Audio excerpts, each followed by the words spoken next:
After the previous lecture, our application is in a broken state. We have the app type and we have the book type, but we're missing the query type. We need to define that. You can see over here, the query type is supposed to be an app, and currently it's not, it's just this OK Boolean. So let's go ahead and fix that up. The first thing we're going to need to do is define a new type, so let's go ahead and define that one here. I actually already defined one, so let's go ahead and use that. What we're going to do again is import our decorator syntax from Nexus decorators. So let's go ahead and grab those, and that is just going to come from Nexus decorators. We're just going to grab the Nexus object. The next thing we're going to do is export a new class of query, and query is going to be a top level type, so it's going to be a tiny bit different to book and app. The first thing we are going to do is decorate it with an object type again, and we are just going to give this a description of top level query. The next thing we're going to do is go ahead and define what this needs to expose. In this case, it is going to be an app. It's going to take two arguments. The first is just going to be an argument we're going to ignore, and the second is going to be the context, which is going to be a context type. Just to show you what this parallels over here, if we scroll down, we can see we have our top level query here as well. The first argument is just one we're going to ignore for now, and the second one is going to be our context. So these two are going to map up. All we need to do is jump inside of here and return context.app. We're actually not getting any completion here, which is a little bit unfortunate. The reason is because we haven't actually defined this. So let's go ahead and define this one right now. If we head back to context, we're going to have a top level type here of app, and that is just going to be equal to a new app type. Finally, let's go ahead and save this off, head back to our query file, and we should now have better completion.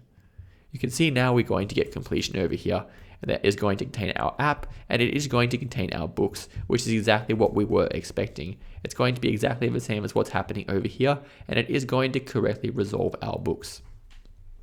The last thing we need to do is go ahead and import this query into our making schema file. So let's go ahead and do that. It's over here inside of schema. We just need to import our query type here. Finally, let's go ahead and generate our new schema and see what happens. I'm going to go ahead and run yarn tsnode dev. Actually, that's the wrong one. What I want to do is run yarn build schema. And with a bit of luck, this is going to build our new schema. Let's head back to our schema file, and we can see this has been improved.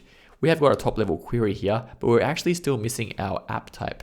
The reason for that is because we haven't decorated this correctly. So let's go ahead and quickly update that one. We need to make sure we're decorating this one here using nexus.field. It's going to be non-null, and it's going to have a type, and the type is going to be an app type.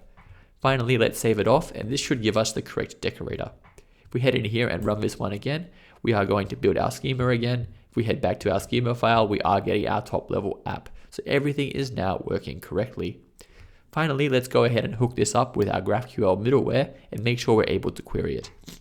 What we need to do is head back to our server file that's going to be here, and we're going to delete a whole lot of this code.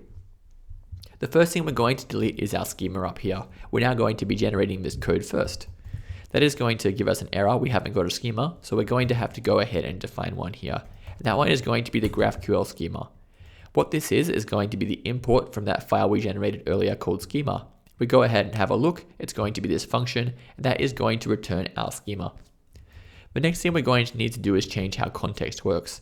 I am going to delete this one, and we're going to create a new context, and this one is just going to be an instance of our context class. Let's go ahead and jump inside of here.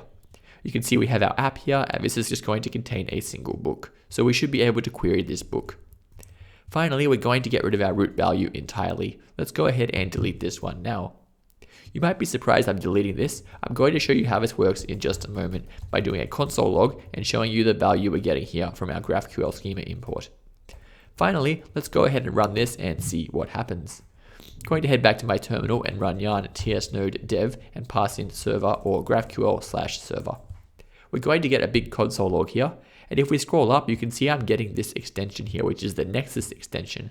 I believe this is how it figures out what the root value is going to be. I'm no longer defining a root value here, but because we have this extension, it's going to figure out we have a top level query type, and it's going to redirect all of the queries to here. In our case, it's going to redirect them to this query entity, which has an app entity, and so on and so forth. That is going to contain our books, and everything is going to be resolved correctly. If we did everything correctly, we should be able to head back to our graphical interface, and we should actually be able to rerun this query. And you can see this is still working correctly. Just to prove it, I'm going to head back to my app, head back to my book, and just change this title to make it clear that this is working correctly. If I save this one off and head back to my browser, we should be able to requery this and get our new title. Another nice thing about this is we have our documentation. So the description I wrote is going to appear up here. It says represents a book, and this description here is going to come from our decorators. We can see that is over here. So it's going to give us some nice documentation. We've now eliminated the need to declare our schema manually. Instead, we're declaring these classes, decorating them with Nexus, and it's going to generate our schema automatically for us. So everything is working correctly. We haven't got our mutation type, unfortunately, so our application is technically still going to be a little bit broken. So let's go ahead and fix that one up in the next lecture.